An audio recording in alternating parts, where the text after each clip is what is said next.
आशा करता हूँ आप सब बहुत अच्छे होंगे। मेरा नाम है जयदीप और इस पर्टिकुलर लेक्चर में आज हम बात करने वाले हैं एक इम्पोर्टेंट प्रॉपर्टी के बारे में जिसका नाम है इलास्टिसिटी। वैसे तो हम जैसे ही किसी अलग अलग मटेरियल के बारे में बातें शुरू करते हैं तो हमें दो वर्ड्स अच्छी तरह से याद आते हैं। एक वर्ड है सॉलिड और दूसरा वर्ड है रिजिड।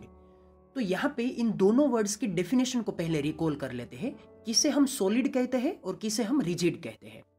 वैसे तो रिजिड एक आइडियल कंडीशन है जिसमें कि जो अंदर के मॉलिक्यूल से, आयन से या फिर एटम से, उन सभी के बीच में जो डिस्टेंस होता है वो डिस्टेंस ऑलवेज इनवेरिएंट रहता है। तो आप डेफिनेशन के फॉर्म में ये कह सकते हैं कि अगर किसी मटेरियल के अंदर इंटरमोलिक्यूलर, इंटर एटमिक या फिर inter ionic distance as it is constant रहता है और वो किसी भी कंडीशन में नहीं बदलता है तो उसे हम कहते हैं रिजिड मटेरियल। लेकिन असल में रिजिड मटेरियल प्रैक्टिकल लाइफ में हमें देखने को नहीं मिलता है। दूसरा वर्ड है सॉलिड मटेरियल। सॉलिड मटेरियल हमारी सिंपल सी तीन अलग अलग स्टेट में से एक स्टेट है जिसे हम कहते हैं सॉलिड, लिक्विड और गैस। सॉलिड में होता यह है कि यहाँ पे जो अरेंजमेंट है मॉलिक्यूल्स की, एटम्स की या फिर आयंस की, वो यहाँ पे रेगुलर मैनर में होती है या फिर यूं कहिए कि टाइटली पैक्ड होती है, जिस वजह से हम इसे कहते हैं सॉलिड। तो ये दो वर्ड इंपॉर्टेंट थे हमारे लिए। लेकिन यहाँ पे जैसे ही हम अलग अलग सॉलिड्स की बात करते हैं तो उन सभी सॉलिड की अलग अलग कैटेगरी में एक वर्ड वहां पे उभर के आता है जिसे हम कहते हैं इलास्टिक मटेरियल। तो आज हम यहाँ पे इसी मटेरियल के बारे में बात करने वाले हैं। आप फिगर में इस ब्लॉक को देख सकते हैं, जिस ब्लॉक के ऊपर बाहर से जब फोर्स लगाया जाता है तो वो ब्लॉक अपने शेप और साइज को चेंज करता है। लेकिन जैसे ही उस फोर्स को वहां से रिलीज किया जाता है तो वो ब्लॉक अपनी एक्चुअल साइज में वापस लौट आता है। कुछ इसी तरह से आप एक रबर बैंड को इमेजिन कीजिए। जैसे ही आप यहाँ पे रबर बैंड के ऊपर फोर्स लगाते हैं तो वो रबर बैंड अपनी साइज और शेप को चेंज करता है। लेकिन जैसे ही आप उस फोर्स को रिलीज करते हैं तो वो रबर बैंड अपने एक्चुअल शेप में वापस लौट आता है। तो ऐसे टेंडेंसी को कंसिस्ट करने वाले मटेरियल को हम कहते हैं इलास्टिक मटेरियल। तो अगर हम यहाँ पे डेफिनेशन के फॉर्म में बातें करना चाहे तो हम ये कह सकते हैं कि किसी भी मटेरियल के अंदर जो इसका इंटरनल स्ट्रक्चर होता है वो स्ट्रक्चर यहाँ पे एक पर्टिकुलर मैनर में अरेंज हुआ होता है। लेकिन जैसे ही आप उस मटेरियल के ऊपर फोर्स लगाते हैं तो उस मटेरियल के अंदर के मॉलिक्यूल्स एक दूसरे से दूर जाते हैं। तो बाहर से लगाए जाने वाले फोर्स को हम कहते हैं एक्सटर्नल फोर्स। लेकिन जैसे ही वो मॉलिक्यूल्स, एटम्स या फिर आयंस एक दूसरे से दूर जाते हैं तो अंदर से एक अट्रैक्शन फोर्स प्रोड्यूस होता है जो कि उन सभी मॉलिक्यूल्स, एटम्स या फिर आयंस को फिर से अपनी जगह पे वापस आने के लिए एक्शन में आता है। ऐसे फोर्सेस को हम कहते हैं रिस्टोरिंग फोर्सेस। तो ये जो आपके रिस्टोरिंग फोर्सेस है वो रिस्टोरिंग फोर्सेस असल में मटेरियल टू मटेरियल चेंज होते रहते हैं, क्योंकि ये जो आपके फोर्सेस है वो फोर्सेस यहाँ पे मटेरियल की अपनी टेंडेंसी है। तो यहाँ पे होता कुछ ये है कि जैसे ही आप किसी मटेरियल के ऊपर एक्सटर्नल फोर्स अप्लाई करते हैं तो वो मटेरियल डिफॉर्म होता है, अपने शेप में कुछ चेंज आपको देता है। लेकिन वो जो फोर्स है एक्सटर्नल, उस फोर्स को इंटरनली बैलेंस करने के लिए और मटेरियल के अलग अलग मॉलिक्यूल्स को अपनी जगह पे वापस लाने के लिए मटेरियल की कैरेक्टरिस्टिक्स के ऊपर डिपेंडेंट इंटरनल फोर्स प्रोड्यूस होता है, जिस फोर्स को हम कहते हैं रिस्टोरिंग फोर्स। तो यहाँ पे आपका एक्सटर्नल फोर्स और रिस्टोरिंग फोर्स दोनों इक्वल मैग्नीट्यूड में होंगे, लेकिन इन दोनों की डायरेक्शंस एक दूसरे से एकदम ऑपोजिट होगी। तो कुछ इस तरह से अगर हम सॉलिड मटेरियल्स को इलास्टिक नेचर के बिहेवियर के अकॉर्डेंस में अलग अलग पार्ट्स में कैटेगराइज करने की कोशिश करते हैं तो हमारे पास तीन अलग अलग कैटेगरी आती है। जैसे ही किसी मटेरियल के ऊपर फोर्स लगाया जाता है तो वो मटेरियल एक हद तक अपने शेप को चेंज करते हुए मंजूर कर सकता है। लेकिन जैसे ही आप उस एक लिमिट के आगे फोर्स लगाते हैं तो वो मटेरियल टूट सकता है। तो कुछ इस तरह से जब आप मटेरियल के ऊपर फोर्स लगाते हैं और फोर्स लगाने के बाद जब आप उस फोर्स को रिलीज करते हैं तो वो मटेरियल अपने वापस शेप में आने की जो टेंडेंसी रिप्रेजेंट करता है, उस टेंडेंसी के ऊपर आपके इलास्टिक मटेरियल को हम तीन अलग अलग पार्ट में कैटेगराइज कर सकते हैं। तो आपका पहला पार्ट है जिसे हम कहेंगे परफेक्ट इलास्टिक मटेरियल। अगर आप किसी भी मटेरियल के ऊपर एक्सटर्नल फोर्स अप्लाई करते हैं और अगर वो मटेरियल अपने शेप को फिर से उस फोर्स को रिलीज करने के बाद उन्हीं कंडीशन में रिगेन कर लेता है विदाउट एनी डिस्टोर्शन, तो उस मटेरियल को हम कहते हैं परफेक्टली इलास्टिक मटेरियल। मतलब कि यहाँ पे अपना जो एक्चुअल शेप है वो एक्चुअल शेप फोर्स को रिमूव करने के बाद टोटली रिगेन हो जाता है। तो ऐसे कई सारे मटेरियल्स हम अपने अराउंड में देखते हैं। फॉर एग्जांपल रबर बैंड दूसरा मटेरियल है जिसे हम कहते हैं परफेक्टली इन इलास्टिक मटेरियल। तो कुछ ऐसे भी मटेरियल होते हैं जिस मटेरियल के ऊपर अगर आप एक्सटर्नल फोर्स लगाते हैं तो वो मटेरियल को जब आप उस फोर्स को रिलीज करते हैं तब भी वो अपने शेप में वापस नहीं आ सकता है। ऐसे मटेरियल को हम कभी कभी प्लास्टिक मटेरियल भी बोलते हैं या फिर इसे हम कहते हैं इन इलास्टिक मटेरियल। तो ऐसे फोर्सेस में जब आप यहाँ पे किसी भी एक सिंपल सी बोतल को कंसीडर कीजिए जिसे हम सिंपली वर्ड देते हैं प्लास्टिक की बोतल, तो ये जो आपकी प्लास्टिक की बोतल होती है उस बोतल को अगर आप यहाँ पे फोर्स लगाते हैं और उसके शेप को डिफॉर्म करते हैं तो वो बोतल अपने शेप में वापस नहीं लौट पाती है। तो ऐसे मटेरियल को हम कहते हैं प्लास्टिक मटेरियल या फिर यूं कहिए इन इलास्टिक मटेरियल। तो आप अब ये जान चुके होंगे कि जिस बोतल को आप प्लास्टिक मटेरियल कहते हैं वो प्लास्टिक उसका नाम है, लेकिन वो नाम यहाँ पे उसके नेचर के अकॉर्डेंस में है। फिर देखिए आपका तीसरा टाइप जिसे हम कहते हैं पार्शियली इलास्टिक मटेरियल। तो पार्शियली इलास्टिक मटेरियल में होता कुछ इस तरह से है कि जैसे ही आप उस मटेरियल को डिफॉर्म करने के लिए फोर्स लगाते हैं तो वो मटेरियल डिफॉर्म होता है, लेकिन फोर्स को रिमूव करने के बाद जैसे ही आप उस मटेरियल को ऑब्जर्व करते हैं तो वो मटेरियल अपना 100% शेप रिगेन नहीं कर पाता है, उसमें थोड़ी सी परमानेंट डिफॉर्मेशन रह जाती है। तो ऐसे मटेरियल को हम कहते हैं पार्शियली इलास्टिक मटेरियल। तो यहाँ पे जैसे ही आप फोर्स अप्लाई करते हैं और फोर्स अप्लाई करने के बाद जो शेप यहाँ पे रिगेन होता है उस रिगेन होने वाले शेप के बेस्ड में आप यहाँ पे इलास्टिक मटेरियल को 3 अलग अलग कैटेगरी में कैटेगराइज कर सकते हैं।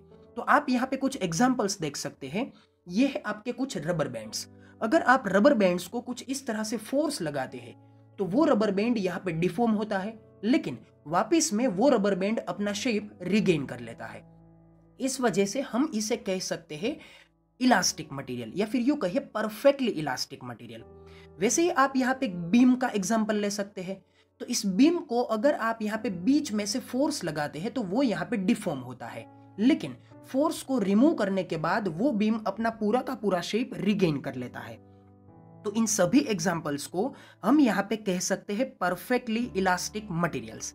लेकिन आप कंसिडर कीजिए इस प्लास्टिक की बोतल को, जिस बोतल को अगर आप यहाँ पे फोर्स लगाते हुए डिफॉर्म करने की कोशिश करते हैं, लेकिन बाद में जब आप इस फोर्स को रिलीज कर लेते हैं तब भी ये बोतल अपना शेप रिगेन नहीं कर पाती है। इस वजह से हम इसे कहते हैं परफेक्टली प्लास्टिक मटेरियल। फिर ये है आपका तीसरा एग्जाम्पल जिसमें आप एक स्प्रिंग को कंसिडर कीजिए। अगर आप किसी स्प्रिंग को एक साथ में बहुत ही ज्यादा फोर्स लगा देते हैं और बाद में जब आप उस फोर्स को रिमूव भी कर देते हैं तब भी उस स्प्रिंग के अंदर थोड़ा सा एक परमानेंट डिफॉर्मेशन आ जाता है, तो ऐसे एग्जांपल में ऐसे स्प्रिंग को ऐसे एक्शन के अकॉर्डेंस में हम इसे कह सकते हैं कि ये पार्शियली इलास्टिक मटेरियल है। तो आई होप कि आपको ये सभी एग्जांपल्स अपने अराउंड में कंसीडर करने में आसानी रही होगी।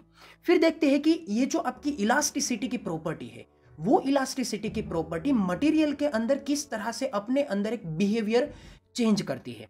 तो आप यहाँ पे कंसीडर कीजिए किसी मटेरियल को। अब जैसे कि हम मटेरियल को एक्सटर्नली देखते हैं, लेकिन मटेरियल के अंदर इसके जो अपने बेस्ड कंस्टिट्यूएंट्स है जिसे हम कहते हैं एटम्स या फिर मॉलिक्यूल्स या फिर आयंस कि जिनसे वो बने हुए होते हैं। तो कंसीडर कीजिए कि ये जो आपका मटेरियल है वो मटेरियल कुछ इस तरह से इंटरनली मॉलिक्यूल्स को इस्तेमाल करते हुए कुछ इस तरह से मैनर में अरेंज हुआ है। तो ऐसे मटेरियल में हम ये कह सकते हैं कि यहाँ पे जो मॉलिक्यूलर स्टेट है वो एकदम न्यूट्रल पोजीशन में है। मतलब कि दो एक दूसरे से नजीक रहने वाले मॉलिक्यूल्स ना ही एक दूसरे को अट्रैक्ट कर रहे हैं और ना ही एक दूसरे को रिपेल कर रहे हैं। तो ऐसी पोजीशन को हम कहते हैं न्यूट्रल पोजीशन। सिंपली कोई भी मटेरियल अपने अंदर में मॉलिक्यूल्स, आयंस या फिर एटम की ऐसी ही अरेंजमेंट को कंसिस्ट करता है, लेकिन जैसे ही आप इसके ऊपर फोर्स लगाते हैं तो ये जो आपका फोर्स है वो फोर्स यहाँ पे टेंसाइल फोर्स है, क्योंकि मैं यहाँ पे इस मटेरियल को एक्सटर्नली खींचने की कोशिश कर रहा हूँ। तो किसी भी मटेरियल को जब आप खींचने की कोशिश करते हैं तो इसे हम कहते हैं टेंसाइल फोर्स। मतलब कि इस वजह से ये आपका मटेरियल टेंस होता है। तो क्या होगा, यहाँ पे ये जो आपके पहले वाली फिगर में जो मॉलिक्यूल्स की अरेंजमेंट थी, वो अरेंजमेंट आपको यहाँ पे कुछ अलग तरह से नजर आ रही होंगी।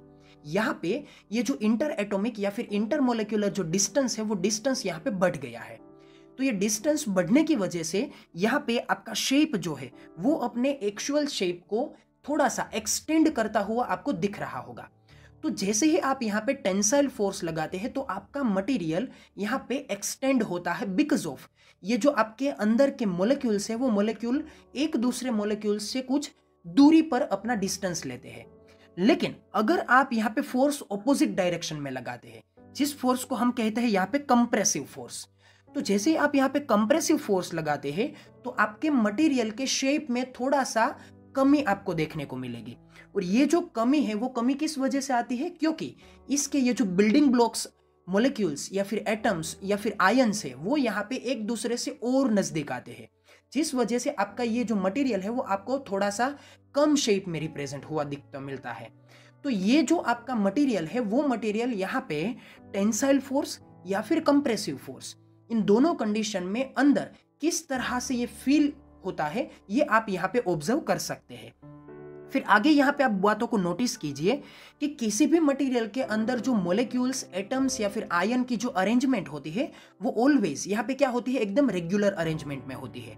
लेकिन जैसे ही आप इसके ऊपर फोर्स लगाते हैं तो उस अरेंजमेंट में यहाँ पे थोड़ा सा चेंज होता है, या तो उस अरेंजमेंट में डिस्टेंस बढ़ता है या फिर वो डिस्टेंस कम होता है। जैसे डिस्टेंस बढ़ता है तो यहाँ पे एक अट्रैक्शन फोर्स प्रोड्यूस होता है, जो कि उन सभी मॉलिक्यूल्स को एक दूसरे के नजदीक लाने के लिए एक्ट करता है। लेकिन अगर वो मॉलिक्यूल्स के ऊपर आप कंप्रेसिव फोर्स लगाते हैं और वो अगर मॉलिक्यूल एक दूसरे के नजदीक आते हैं तो क्या होगा, वो जो मॉलिक्यूल्स है वो मॉलिक्यूल एक दूसरे को रिपेल करने लगेंगे और फिर से अपनी न्यूट्रल पोजीशन में आने के लिए वो शेप को एक्सटेंड करने की कोशिश करेगा। तो जैसे मैंने आपको आगे बताया था कि यहाँ पे जब आप एक्सटर्नल फोर्स लगाते हैं तो एक इंटरनल फोर्स प्रोड्यूस होता है और वो इंटरनल फोर्स एक्सटर्नल फोर्स की ऑपोजिट डायरेक्शन में होता है।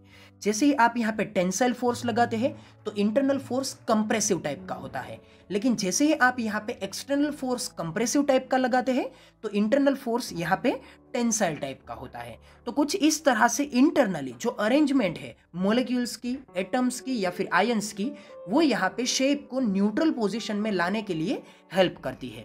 तो आप कुछ यहाँ से अलग बातों को यूं नोटिस कर सकते हैं कि ये जो आपके शेप को रिगेन करने की प्रॉपर्टी है, ये प्रॉपर्टी कुछ एक हद तक अगर आप किसी स्प्रिंग के साथ किसी एक मास के ब्लॉक को लगा देते हैं तो वो जो बिहेवियर आपको वहां पे देखने को मिलता है कुछ इसी तरह से होता है।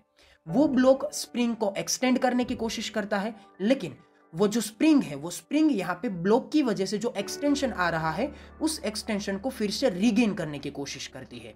कुछ इसी तरह से मॉलिक्यूल्स की इंटरनल स्टेट्स में भी आपको यही देखने को मिलता है। तो यहाँ पे हमने लेक्चर में जो इलास्टिक मटेरियल थे उन इलास्टिक मटेरियल की इंट्रोडक्शन के बारे में देखा। तो देखते हैं कि हमने इस लेक्चर में क्या क्या यहाँ पे स्टडी किया। तो सबसे पहले हमने इलास्टिसिटी के बारे में बात की। तो इसे हम कहते हैं tendency to regain the shape, मतलब कि किसी भी मटेरियल को जो अपने शेप में रिगेन या फिर वापस आने की जो टेंडेंसी है उसे हम कहते हैं इलास्टिसिटी। फिर हमने देखा रिस्टोरिंग फोर्स किसे कहते हैं, जो कि एक्सटर्नल फोर्स की प्रेजेंस में इंटरनली मॉलिक्यूल्स या फिर एटम्स या फिर आयंस की वजह से प्रोड्यूस होता है, उसे हम कहते हैं। फिर हमने देखा परफेक्टली इलास्टिक मटेरियल, फिर हमने देखा परफेक्टली इन इलास्टिक या फिर यूं कहिए प्लास्टिक मटेरियल, फिर हमने देखा पार्शियली इलास्टिक मटेरियल, और फिर हमने देखा कि अलग अलग फोर्सेस की वजह से जब आपके मटेरियल के अंदर कोई भी डिफॉर्मेशन आता है तो उस डिफॉर्मेशन की वजह से मटेरियल के इंटरनल स्ट्रक्चर में क्या चेंज आता है।